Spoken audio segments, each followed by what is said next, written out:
Sign it, Valerie. My mother whispered, pushing the heavy Mont Blanc pen into my hand. It's for the family. Preston has a future.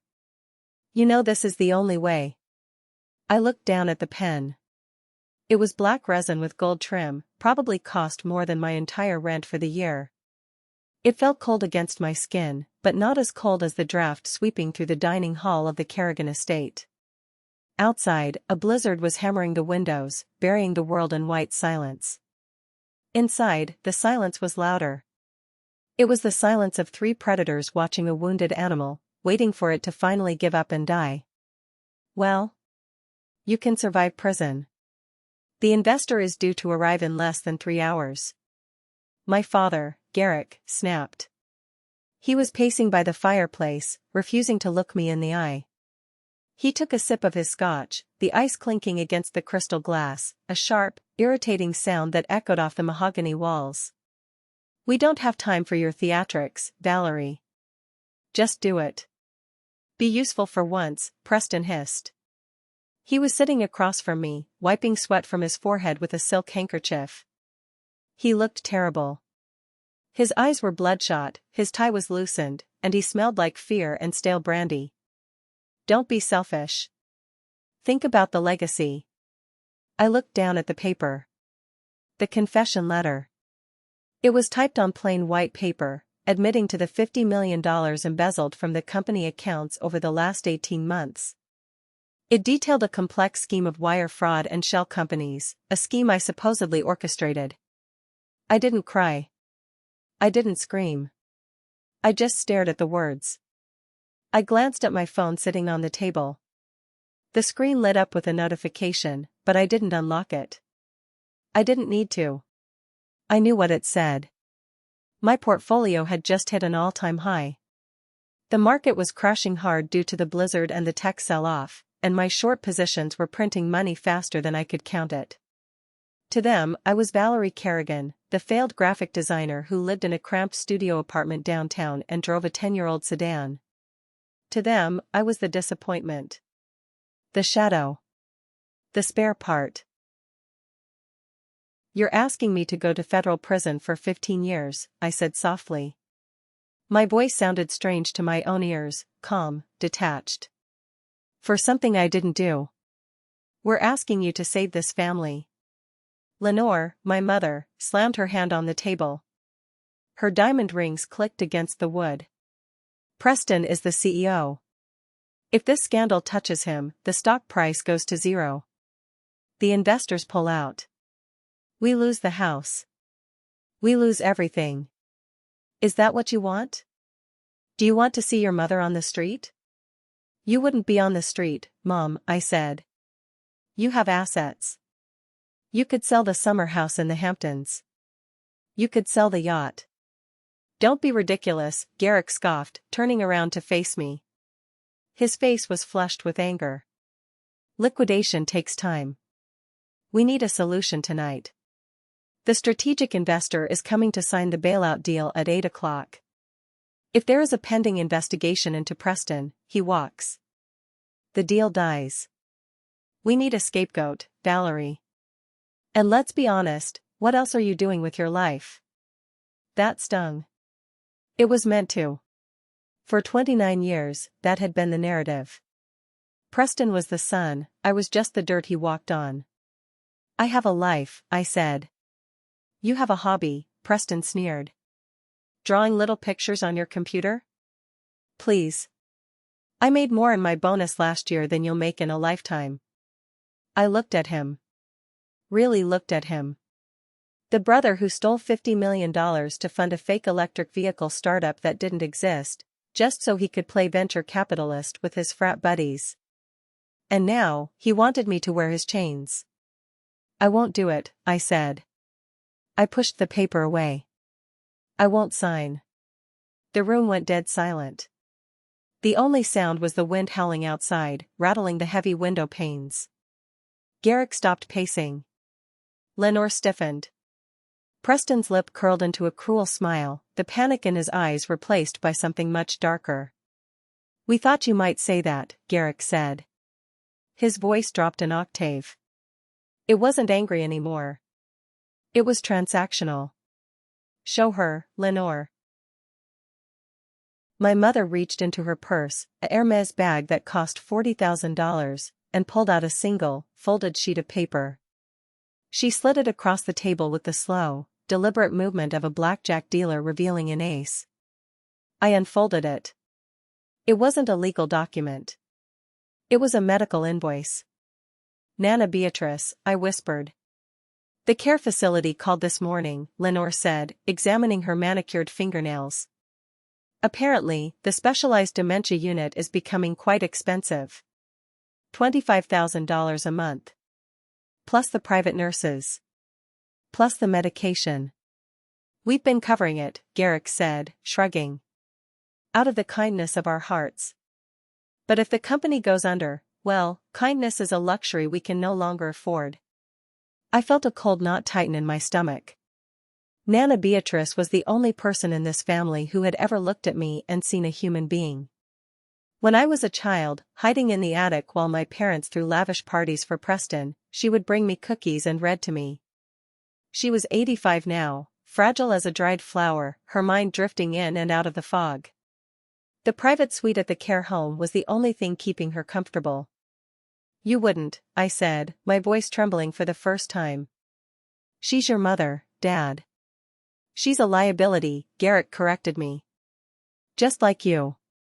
Here is the deal, Preston leaned forward, his breath smelling of decay. You signed the confession.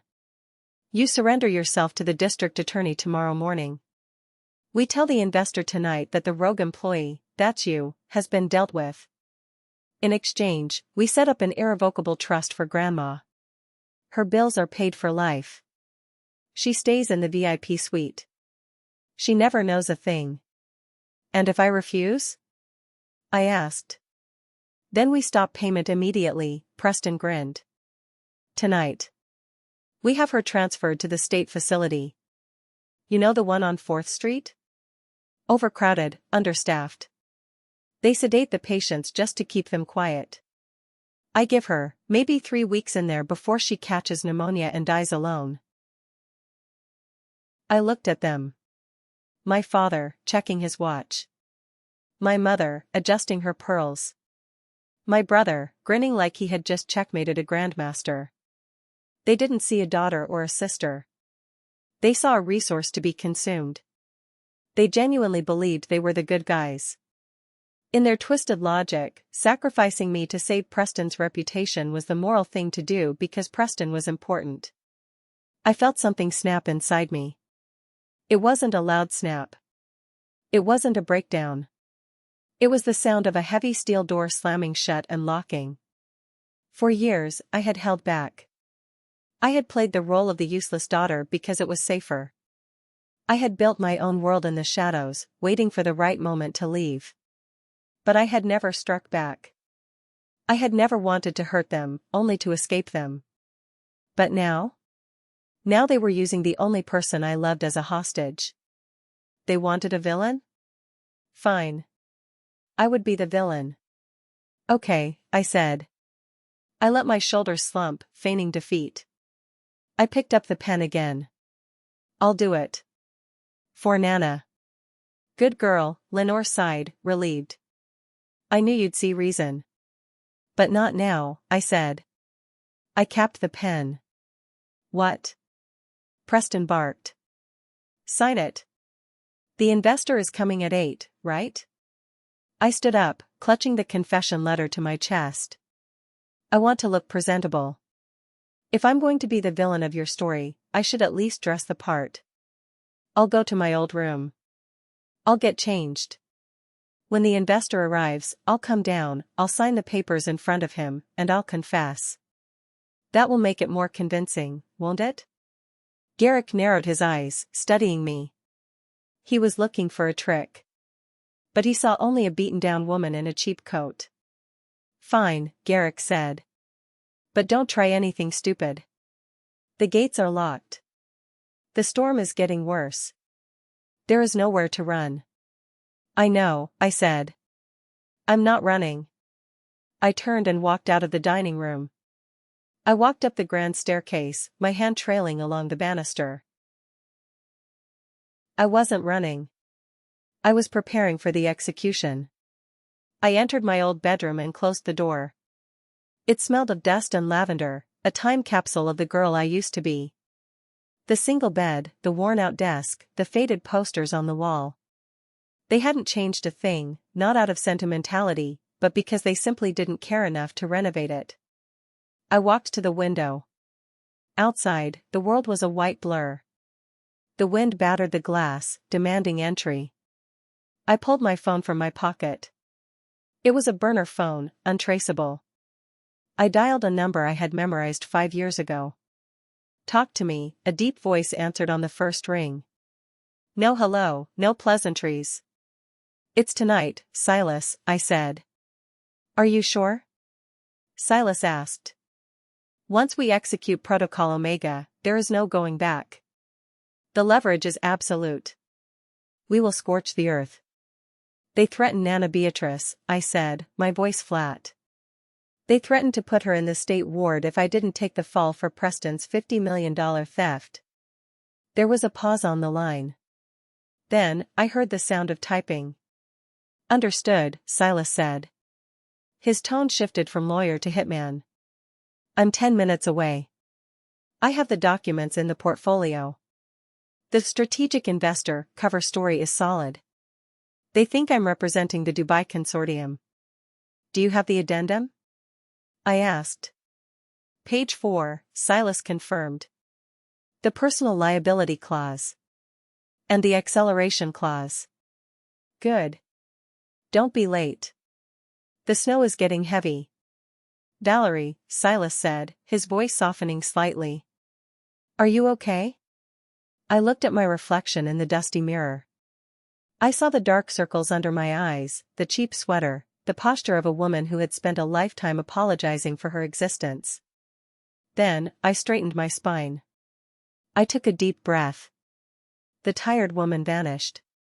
In her place stood the CEO of Phoenix Holdings, the anonymous entity that owned $40 billion in diversified assets, including 80% of the debt of Kerrigan Corporation. "I'm fine," I said. "I'm just ready to close the deal." I hung up and tossed the phone onto the bed. I walked over to the closet. My mother had left a dress there for me, a drab, gray wool thing. Something a penitent sinner would wear. I pushed it aside. Hidden in the back of the closet, inside an old gym bag I had stashed during Thanksgiving, was my suit. It wasn't gray. It was midnight blue, tailored to the millimeter, with a silk lining. I put it on. I felt the fabric hug my shoulders like armor. I reached into the bag and pulled out a necklace. It was a simple silver chain with a small phoenix pendant. Nana Beatrice had given it to me when I was 12, right after the first time Preston blamed me for breaking a vase he had smashed.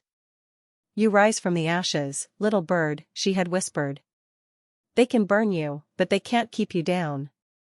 I clasped the necklace around my neck. Then, I sat down at the small desk where I used to cry over my homework. I closed my eyes and let the memories flood back. I needed the anger. I needed to remember exactly why I was doing this. I needed to remember the beginning. 13 years ago. I was 16. The house was loud. A party was in full swing downstairs to celebrate Preston getting into Yale, a feat accomplished with a hefty donation from my father, considering Preston had a GPA that barely scraped passing. I was in the kitchen, scrubbing dishes. The catering staff had left, and my mother had told me to make myself useful and clean up the mess. "Hey, Val." Preston stumbled into the kitchen, holding a bottle of champagne. He was already drunk. "Dad got me a new laptop for college. Top of the line." "You want my old one?" "It's trash, the screen flickers, but it's probably better than nothing." He tossed it onto the counter. It slid through a puddle of soapy water. "Thanks, Preston," I said quietly. "Don't thank me, just clean it up," he laughed and walked out. I dried that laptop off like it was made of gold. It was a 3-year-old gaming rig. He had discarded it because the W key stuck. That night, while the party raged on, I took it to my sanctuary, the public library downtown. It was the only place I felt safe. That was where I met Mr. Thornton. He was the janitor. An old man with a stooped back, thick glasses, and a smell that was a mix of floor wax and peppermint candies. Most people looked right through him. But I noticed that every time he took a break, he wasn't reading the newspaper. He was reading the Financial Times and sketching charts on napkins. One evening, he caught me staring at a graph on my screen. I was trying to understand a pattern in the soybean futures market, something I had stumbled upon in a forum. "That's a head and shoulders pattern," he said, his voice raspy. He leaned on his mop. "But you're looking at the wrong time frame, kid. Zoom out." "Who are you?" I asked. He smiled, revealing yellowed teeth. "Just a ghost. Used to be a trader in Chicago. Made 10 million in the 80s. Lost 12 million in 92. Now I mop floors and watch people make the same mistakes." Mr. Thornton became my father in every way that mattered. For 2 years, he taught me everything. He taught me that the market wasn't about numbers, it was about psychology. It was about fear and greed. "Your family," he told me one day as we sat on the back steps of the library, sharing a sandwich. "They are dumb money, Valerie. They buy when they feel safe, they sell when they feel scared. They chase status. Status is expensive.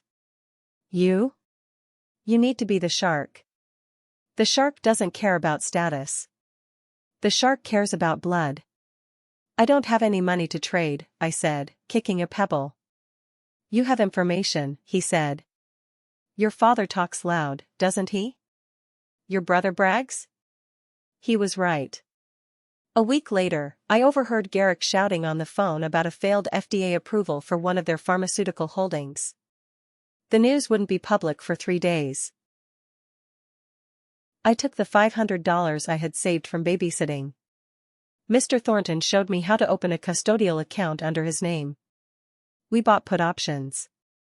3 days later, the stock crashed 40%. My $500 became $5,000. I stared at the screen, my heart pounding against my ribs. It wasn't just money. It was freedom. It was a weapon. "Don't spend it," Mr. Thornton warned me, handing me a peppermint. "Compound it. Let them be the peacocks. You be the silence." That was the day Valerie the victim died, and VK Holdings was born. By the time I was 22, I had turned that 5,000 into 2 million. It was the crypto boom. While Preston was partying his way through college, racking up DUIs that Dad paid to erase, I was awake at 3 a.m., trading Bitcoin and Ethereum. I lived in a tiny apartment, ate instant noodles, and drove a beater car to keep up appearances. But money couldn't buy everything. It couldn't buy companionship. I had one friend. Tanya. We met in a graphic design class at community college, the only education my parents would pay for. Tanya was loud, funny, and fiercely loyal. She was the first person I told about my side hustle, though I downplayed the numbers. "So you're like, a secret genius?" Tanya had laughed, throwing popcorn at me. "That's so cool. We should go to Vegas." Then she met Preston. He came to pick me up one day, saw Tanya, and the hunter instinct kicked in. Not because he liked her, but because she was mine. He turned on the charm. The flowers, the dinners, the rides in the Porsche. Tanya, sweet and naive, fell for it. She thought she was living a Cinderella story. I tried to warn her. "He gets bored, Tanya," I begged her. "He breaks things." "You're just jealous," she snapped at me. "You don't want me to be happy." 2 months later, Tanya called me at midnight, sobbing. She was at a hotel. Preston had dumped her. But he hadn't just dumped her. He had invited his friends over, humiliated her, treated her like a party favor, and then kicked her out without cab fare. I drove to pick her up. She was broken. The next morning, at breakfast, I confronted Preston. "You're a monster," I told him. Garrick looked up from his newspaper. "Lower your voice, Valerie." He heard her. He treated her like trash. She was trash, Lenore said coldly, sipping her tea. A community college girl dating a Kerrigan? It was embarrassing, Valerie. Preston just corrected the error. And frankly, you should choose better friends. She was dragging down the family image. I forbid you from seeing her again, Garrick added. If you do, we cut off your tuition. I looked at them. The casual cruelty. The absolute lack of empathy. That afternoon, I went to Tanya's place. I gave her a check for $50,000. Move, I told her. Go to art school in Europe. Get away from this town. Get away from them. She took it and left. I never saw her again. That was the moment the goal shifted. I didn't just want to be rich anymore. I didn't just want to escape. I wanted to own them. I went back to my computer. I stopped trading crypto. I started looking at a new target, Kerrigan Corporation. I analyzed their books. I saw the cracks. The over-leveraged properties. The vanity projects. The bad loans. They were bleeding. And I was going to be the one holding the bucket. The acquisition wasn't a hostile takeover. It was a slow, silent strangulation. I set up a network of shell companies. Phoenix Holdings was the parent. Under it were Obsidian Capital, Vantage Debt Solutions, and Aurora Real Estate. I hired Silas, a corporate shark who had been disbarred once for being too aggressive and reinstated because he was too good to stay down. He was the only person who knew the truth. You want to buy their bad debt? Silas had asked me, sitting in his dim office 5 years ago. Valerie, these bonds are junk. They're rated CCC. If the company fails, you lose everything. The company won't fail, I said. Because I'll keep it alive. Just barely. Every time Preston launched a failed venture, the company needed cash.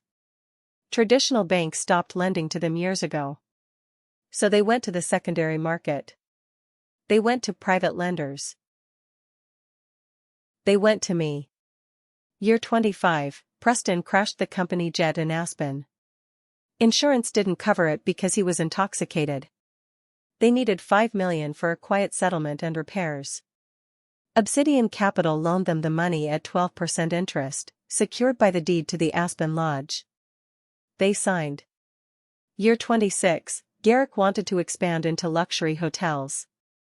The project went over budget by $20 million. Vantage Debt Solutions stepped in with a bridge loan. The collateral? The intellectual property rights of Kerrigan Corporation. They signed. Year 28, the market turned. They faced a liquidity crisis. They needed cash to make payroll. Phoenix Holdings bought their corporate bonds, bonds that gave the holder the right to accelerate the debt if there was a change in management control or evidence of criminal negligence. They never read the fine print. They were too arrogant. They saw money and grabbed it. They didn't see the hook inside the bait. By the time I was 29, I owned it all. I owned the mortgage on the mansion. I owned the lease on their luxury cars. I owned the debt on the factory. And, most importantly, I had bought the promissory note for the nursing home where Nana Beatrice lived. I wasn't just their daughter. I was their landlord. I was their bank. I was the invisible hand holding up their entire fake reality. And tonight? Tonight I was going to close the fist. Present time. 7:45 p.m. I snapped back to reality. The memories faded, replaced by the cold determination of the present. I checked my appearance in the mirror one last time. The midnight blue suit was sharp, professional. I looked like a CEO. But I couldn't let them see that yet.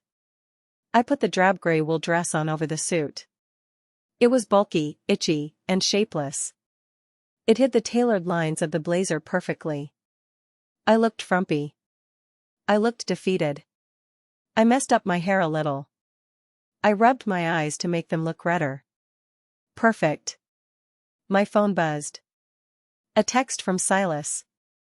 At the gate. Security let me in. Showtime. I typed back, remember. No mercy. I walked over to the door of my bedroom. I paused. This was the house I grew up in. The house where I learned to be invisible. The house where I learned that love was conditional and value was monetary. I was about to burn it down. Not with fire, but with paper. I walked down the hallway. The portraits of my ancestors stared down at me. Stern men in suits. They built this legacy. And tonight, their great-granddaughter was going to repossess it. I reached the top of the stairs. Below, I could hear voices. He's here. Get the door. Garrick was shouting. Is the wine breathing? Lenore asked frantically. Preston, fix your tie. You look like a slob. I'm fine, Mom, chill out, Preston slurred slightly. He was still drinking. I took a deep breath.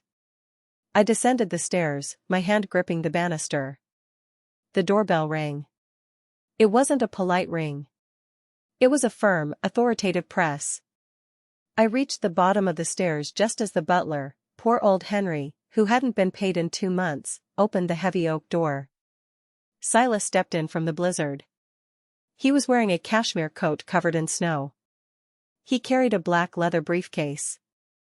He looked like money. He looked like salvation. Mr. Harrison, Garrick rushed forward, hand extended, putting on his best fake smile.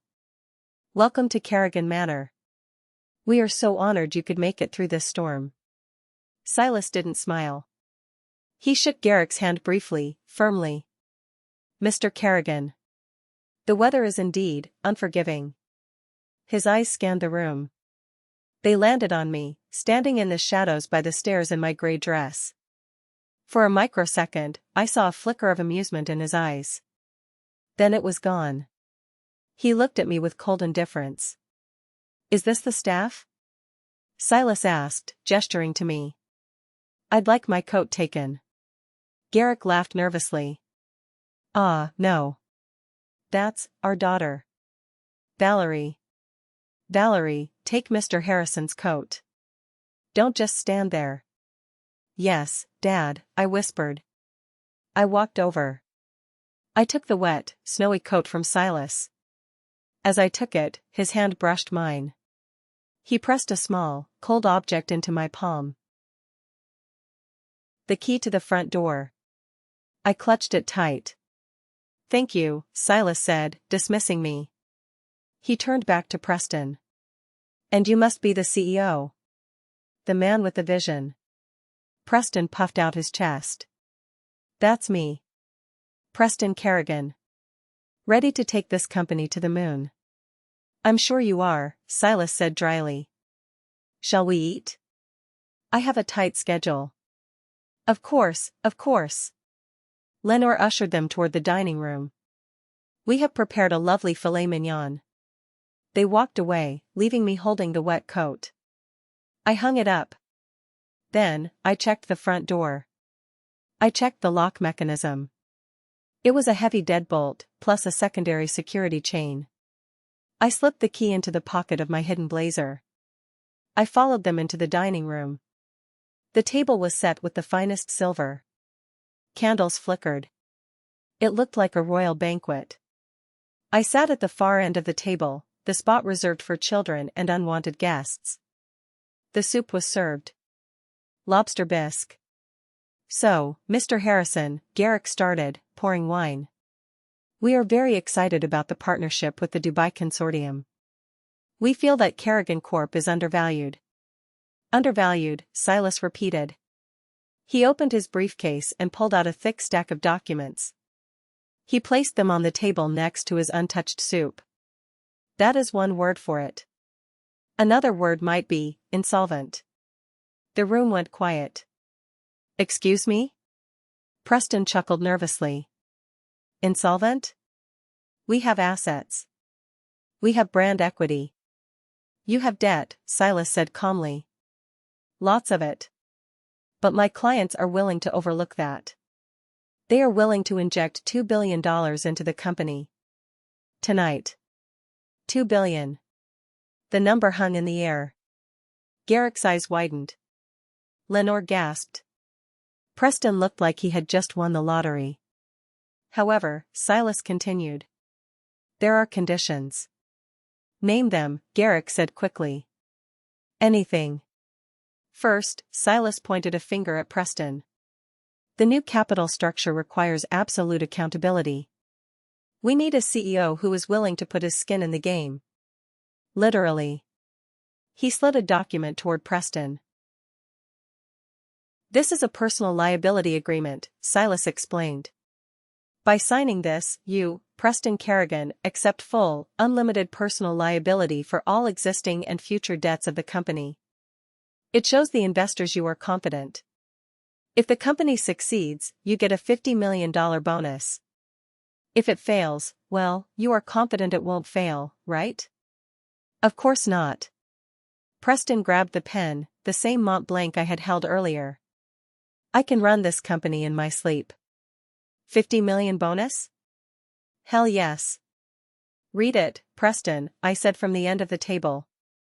Everyone turned to look at me. Shut up, Valerie, Preston snapped. Preston, I said, my voice steady. Read the document.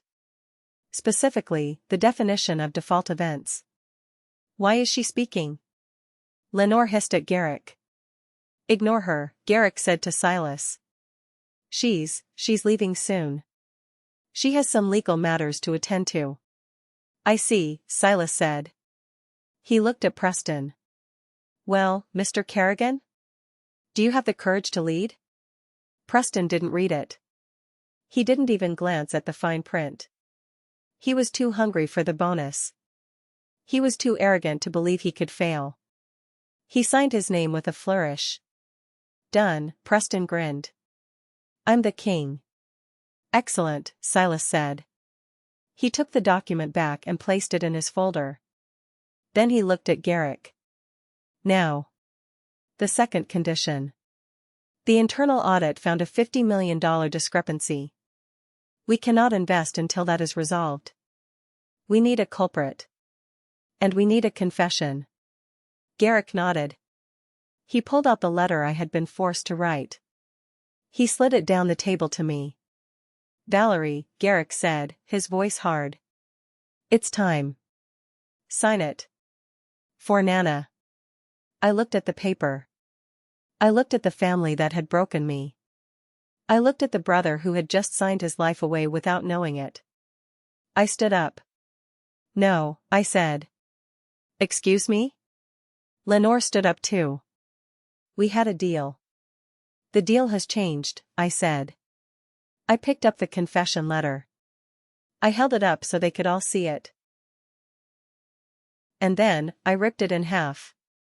The sound of the paper tearing was the only noise in the room. It was a sharp, violent rip that seemed to echo off the vaulted ceiling.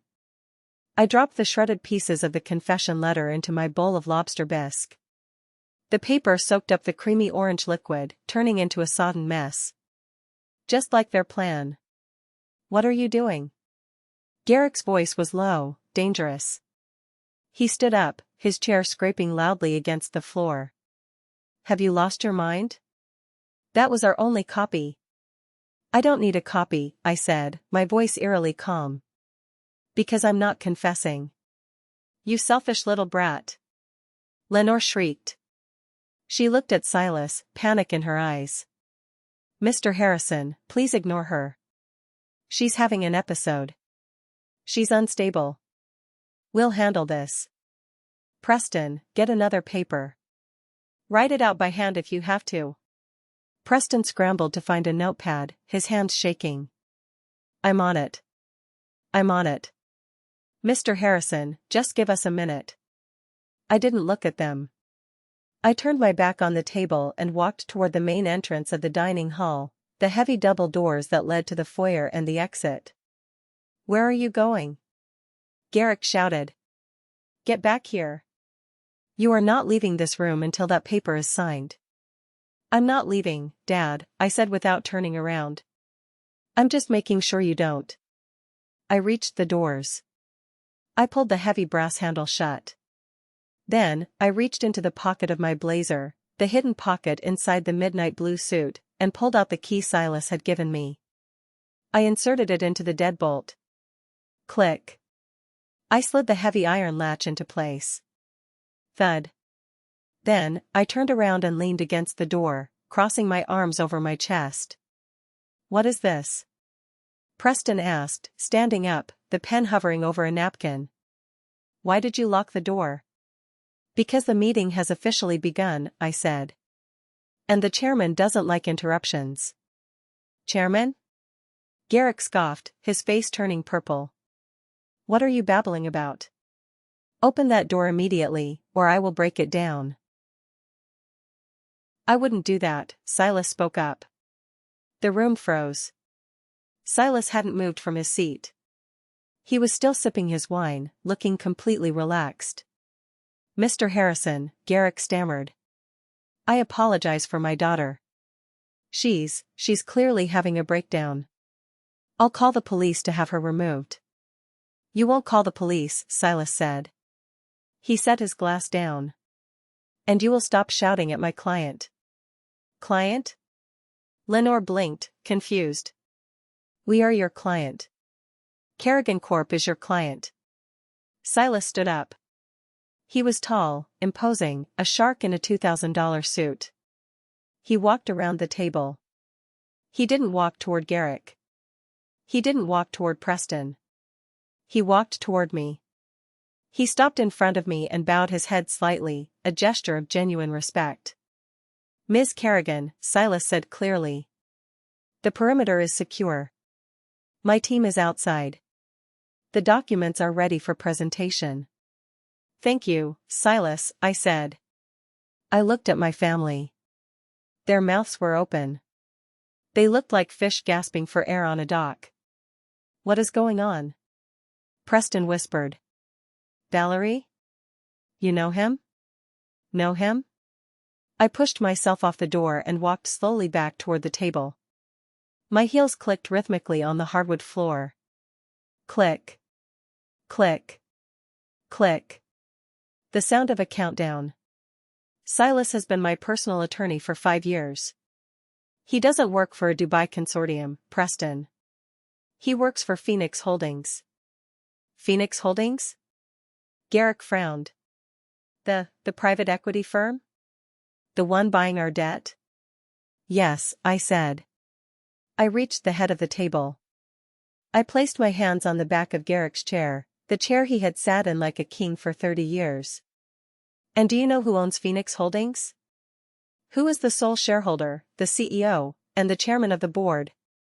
I leaned in close, so close I could smell the fear radiating off him.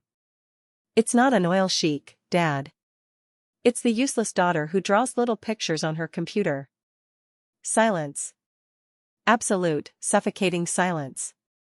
Then, Preston laughed. It was a brittle, hysterical sound. You? He pointed a shaking finger at me. You own Phoenix Holdings? That's hilarious. You can't even pay your own rent. You drive a Honda Civic. You're lying. This is a prank. Is this a prank, Mr. Harrison? It is not a prank, Silas said coldly. He opened his briefcase again. He pulled out a remote control and pointed it at the large flat-screen TV mounted above the fireplace. The screen flickered to life. A PowerPoint presentation appeared. Slide 1, Kerrigan Corp debt structure. Let's look at the numbers, I said, my voice projecting across the room. I wasn't the quiet girl anymore. I was the CEO. Kerrigan Corp owes $42 million in bridge loans to Vantage Debt Solutions. Who owns Vantage? Me. I clicked the remote. Slide 2, real estate assets. The mortgage on this house, I continued. You defaulted 3 times last year. The bank sold the note to a distress fund called Obsidian Capital. Who owns Obsidian? Me. I own the roof over your head, Mother. I own the chair you're sitting on. I own the bed you sleep in. No. Lenore whispered, clutching her pearls. That's impossible. We have equity. You have nothing, I corrected her. You have illusion. I clicked again.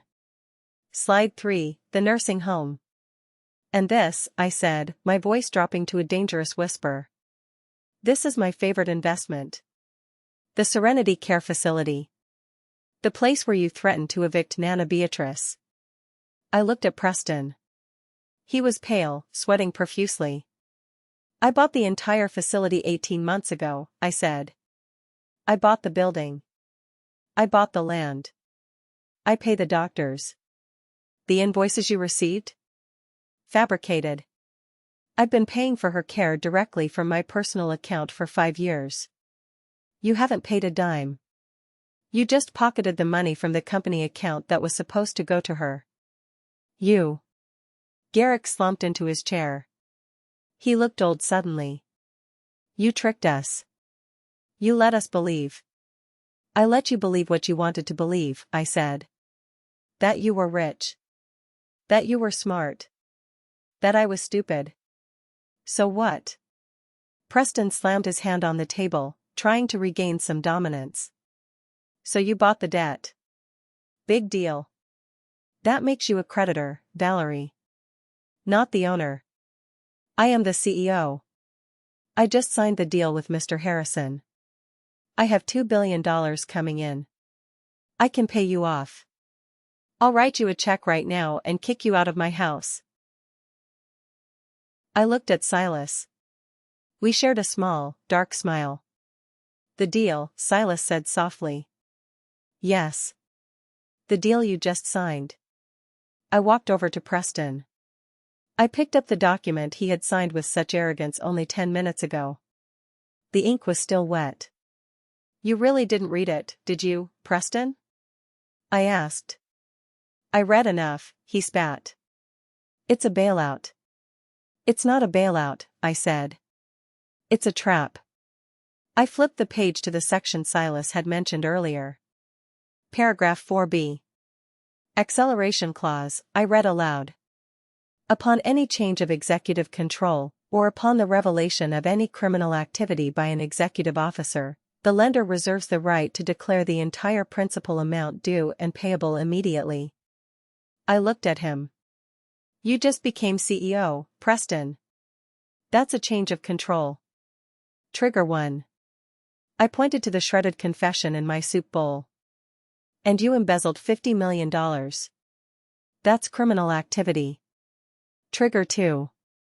So? Preston's voice cracked. So we pay it back over time. No, I said. Immediately. As in, right now. Tonight.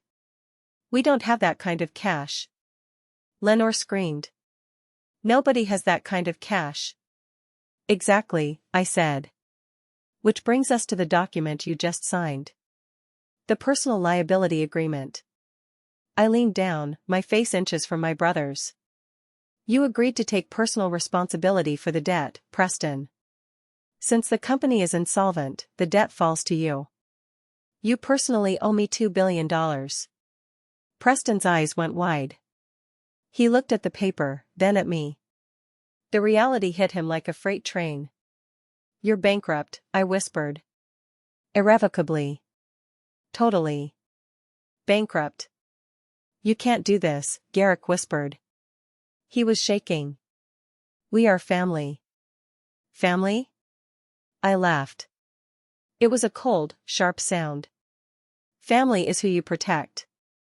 You were ready to send me to prison for 15 years to protect a thief. You were ready to let Nana die in a state ward to save your reputation. Don't talk to me about family. I walked back to the head of the table. I felt powerful. For the first time in my life, the dynamic was correct. I was the sun. They were the shadows. Here's what is going to happen, I announced. This house is now foreclosed. My security team is already changing the locks on the gates. You have 30 minutes to pack. Pack? Lenore gasped. Where will we go? I don't know, I shrugged. Maybe you can stay at the Motel 6 on the highway. I hear they have vacancy in the winter. Valerie, please, Garrick begged. He reached out to grab my hand, but I pulled away. We made mistakes. We were stressed. But we can work this out. We can run the company together. You have the capital, Preston has the image. Preston has no image, I said. Preston is going to prison. What? Preston stood up again. No. No, I'm not. You shredded the confession. There's no proof. I tapped the brooch on my lapel, the silver phoenix. Silas? I asked. The brooch contains a high-definition microphone and camera, Silas explained, checking his watch. Everything that has happened in this room for the last hour has been live-streamed to a secure server. And, coincidentally, forwarded to the district attorney's office. You recorded us? Preston looked like he was going to vomit. I also sent them the forensic accounting files I compiled over the last 5 years, I added. Every wire transfer, Preston. Every fake invoice. Every time you used company funds to buy drugs or pay off your gambling debts. It's all there. The FBI is probably passing the gate right now. That was the breaking point. The monster in Preston woke up. The realization that his life was over, that the money, the status, the freedom were all gone, shattered his mind. He let out a roar that didn't sound human.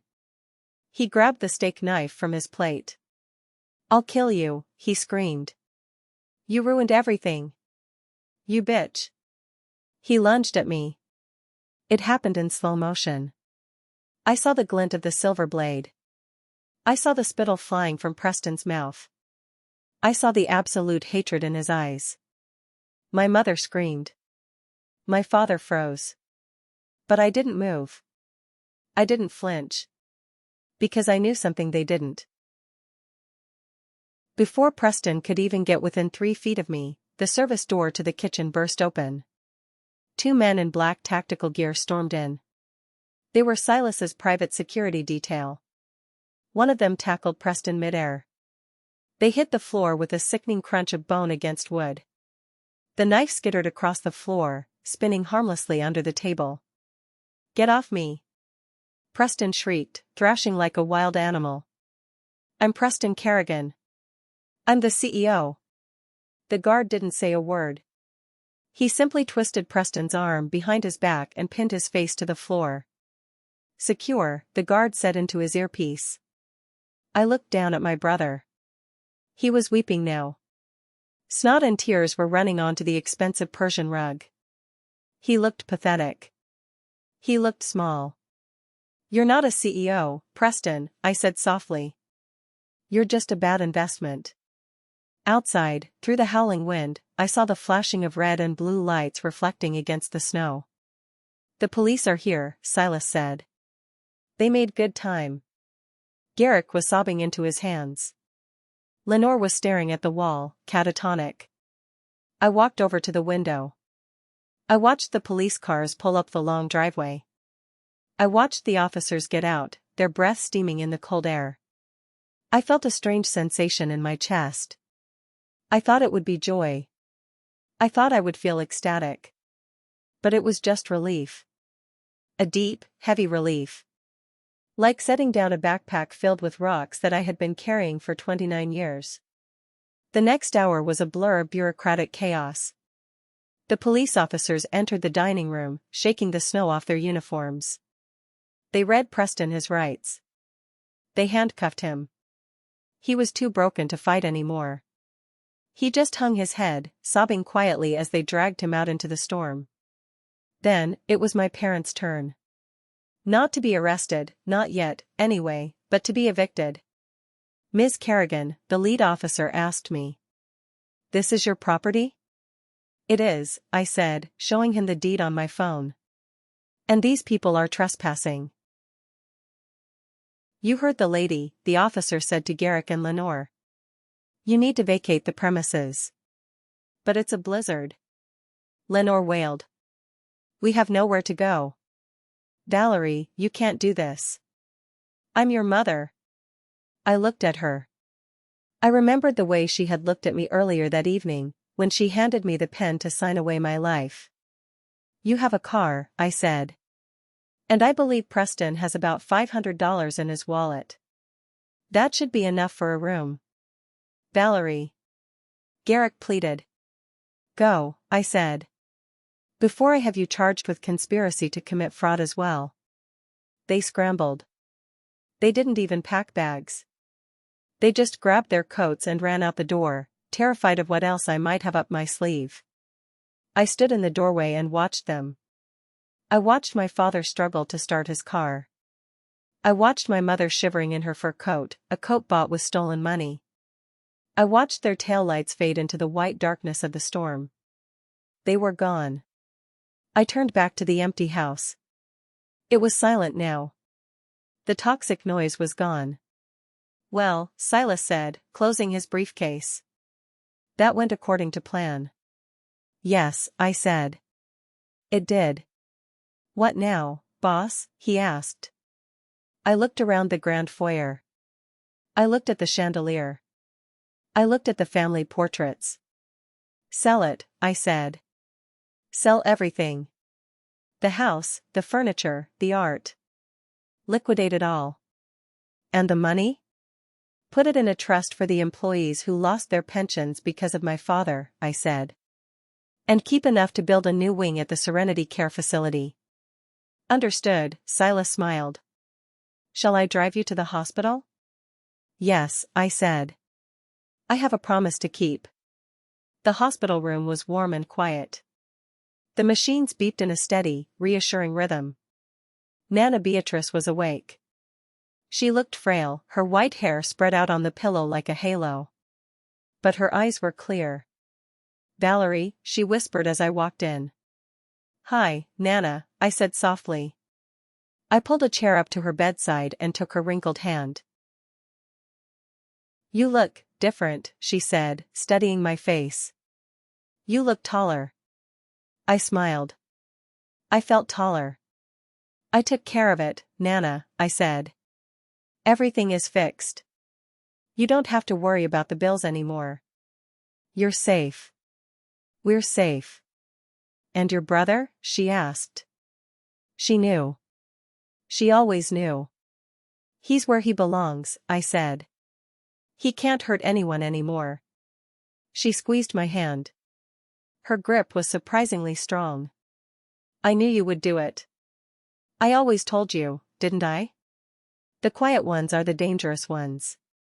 You did, I laughed, wiping a tear from my cheek. So, she smiled, her eyes twinkling. What happens now, my little phoenix? I looked out the window. The storm had stopped. The sun was rising over the city, painting the sky in shades of gold and pink. The world looked clean. New. Now? I said. Now I stop being a shadow. Now, I live. I wasn't Valerie the scapegoat anymore. I wasn't Valerie the victim. I was Valerie Kerrigan, the woman who bought her own freedom. I leaned back in the chair and closed my eyes, listening to the steady beat of my grandmother's heart, and for the first time in 29 years, I fell asleep without being afraid of waking up. I stood by that window for a long time, watching the city wake up. I thought about my parents, probably sitting in a cheap diner somewhere, blaming me for their downfall. They would never understand. They would never see that they were the architects of their own destruction. I just provided the demolition crew. I looked back at Nana sleeping peacefully. I had burned down a dynasty to save one old woman. And you know what?